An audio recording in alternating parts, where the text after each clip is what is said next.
تین چیزیں ایسی ہیں کہ جن کی بنیاد پر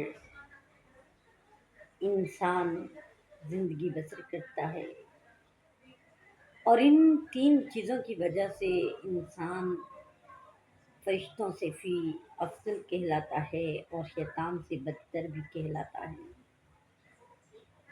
یہ تین چیزیں کیا ہیں؟ عقل، غصہ اور نفس۔ اگر انسان نفس کا غلام ہو جائے تو انسان نہیں رہتا، وہ جانور، حیوان بن جاتا ہے۔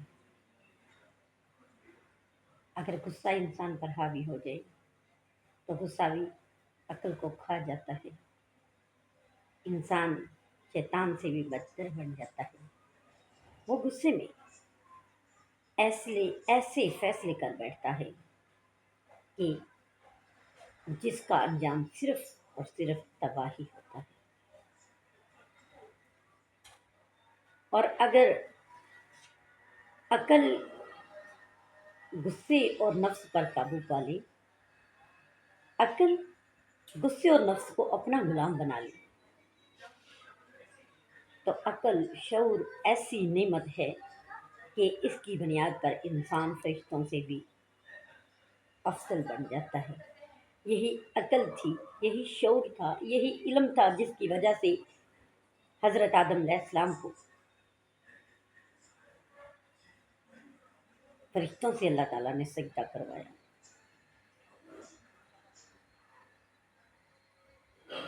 اور غصہ جو ہے، غصے میں انسان اپنا ہی نہیں، کبھی کبھی نسلوں کا بھی نقصان کر دیتا ہے۔ مجھے ابھی خبر ملی ہے کہ ہمارے محلے میں گھر میں لڑائی جھگڑے چل رہے تھے، ساس بہو کی لڑائی تھی، نند بھابھیوں کی لڑائی تھی، تو مرد بیچارہ ایک طرف بیٹا تھا، ایک طرف بھائی تھا، ایک طرف شوہر تھا، وہ اس لڑائی کے درمیان پس کے رہ گیا اور غصے سے آگ بگولا ہو کر اس نے زہر کی گولیاں کھا لی اور وہ اس دنیا سے چل بسا، خودکشی کر لی اس نے۔ کتنا بڑا نقصان اس غصے کی وجہ سے ہوا کہ چھوٹے چھوٹے بچے یتیم ہو گئے، ماں سے اس کا بیٹا چھن گیا، بہنوں سے اس کا بھائی چھن گیا، اور بیوی سے اس کا سہارا چھن گیا۔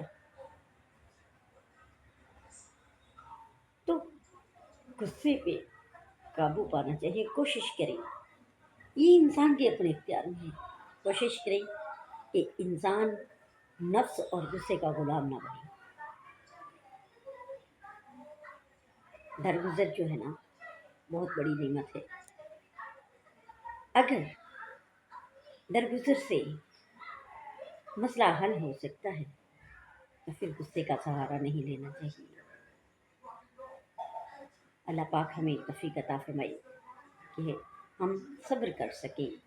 اگر کوئی کچھ کہہ بھی دیتا ہے، اگر ہم جانتے ہیں کہ ہمارے ساتھ زیادتی ہو رہی ہے، لیکن اس پر بھی درگزر کریں، اللہ کا شکر ادا کریں اور دعا کریں کہ اللہ پاک ہمارے لیے آسانیاں پیدا کر دیں اور ہمیں صبر کرنے والوں میں سے بنا دیں، کیونکہ صبر اتنی بڑی نعمت ہے کہ اللہ تعالیٰ نے خود فرمایا ہے، ان اللہ مع الصابرین، کہ میں صبر کرنے والوں کے ساتھ ہوں۔